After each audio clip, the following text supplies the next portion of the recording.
même tes parents. Nous sommes tellement occupés à grandir que nous oublions qu'ils sont en train de vieillir.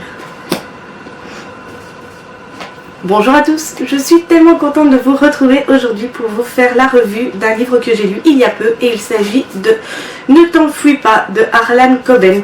Je suis une grande fan d'Harlan Coben, j'adore son style d'écriture depuis que j'ai lu par accident de lui que j'avais reçu des éditions Belfond en format numérique. Et je tiens à remercier les éditions Belfond de m'avoir fait parvenir ce livre-ci.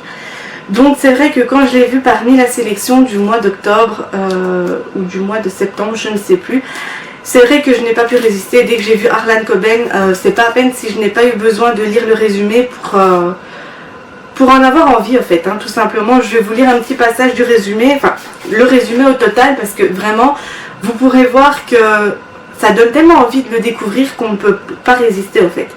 Donc, une SDF dans Central Park. C'est votre fille, disparue depuis des mois. Elle fuit, elle a des ennuis. Vous voulez la sauver. Bien sûr qu'il n'aidera pas son enfant. Mais vous ignorez que la rattraper, c'est la mettre en danger. Elle et tous ceux que vous aimez.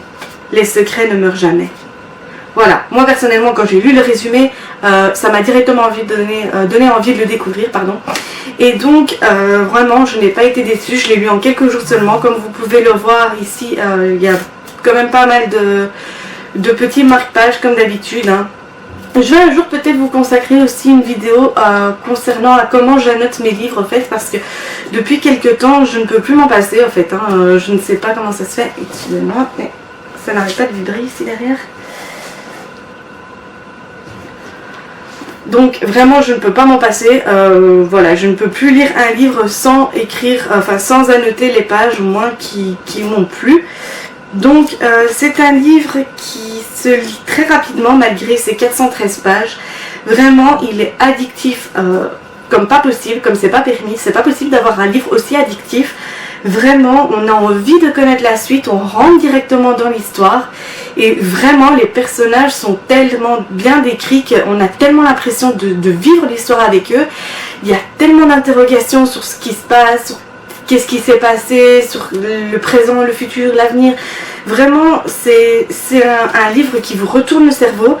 Donc dans ce livre, on suit Simon, donc, qui a perdu sa fille. Donc comme je vous le disais ici dans le résumé, il a perdu sa fille.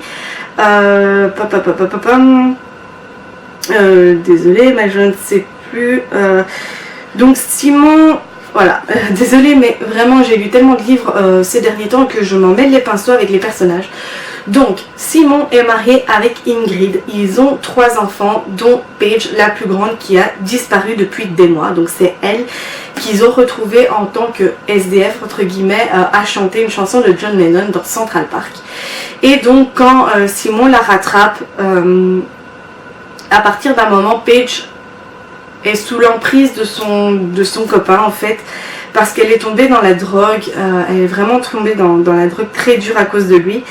Et donc, voilà, donc quand Simon réussit à rattraper Paige, elle essaie de lui parler, mais à un certain moment, son copain arrive et voilà, ça va la refermer comme une huître. Et donc, elle va s'enfuir avec lui et donc Simon va se retrouver au poste de police parce qu'il aura frappé son copain. Donc, comment dire, donc son copain c'est Aaron, je viens de le trouver. Donc Aaron est retrouvé mort quelques jours plus tard, égorgé dans son appartement.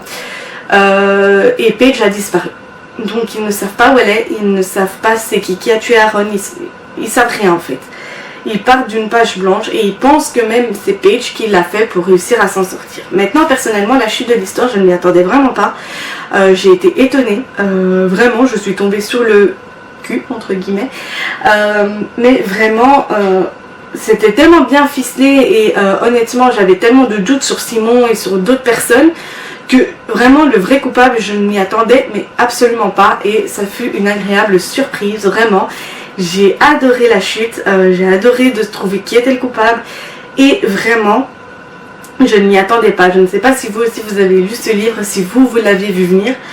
Mais vraiment c'est vraiment un gros coup de cœur pour moi ce livre. En plus de ça, comme je vous dis, il est très allez, il est très addictif, donc vraiment quand on le commence, on sait pas quand on va le terminer, parce que vraiment on ne sait pas le lâcher en fait. Moi personnellement, je ne savais pas le lâcher, je le lisais tout le temps.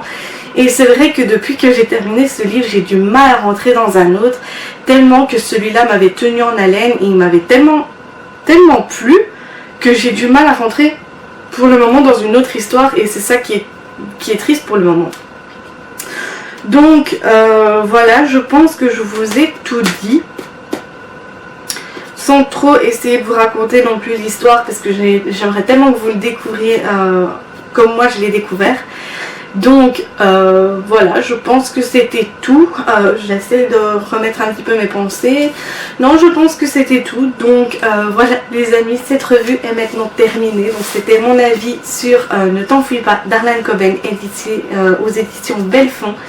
C'est un livre que j'ai beaucoup aimé, avec des personnages attachants, vraiment addictif l'histoire. Et en plus de ça, le côté un peu thriller fonctionne très bien avec la saison qu'on est en ce moment. Donc voilà les amis, cette vidéo est maintenant terminée, j'espère qu'elle vous aura plu. N'hésitez pas à me laisser un petit commentaire, à vous abonner à ma chaîne et à me laisser un petit pouce vers le haut, ainsi qu'actionner la petite cloche pour être tenu informé de mes dernières vidéos. Sur ce, je vous dis à la prochaine et je vous fais des gros bisous.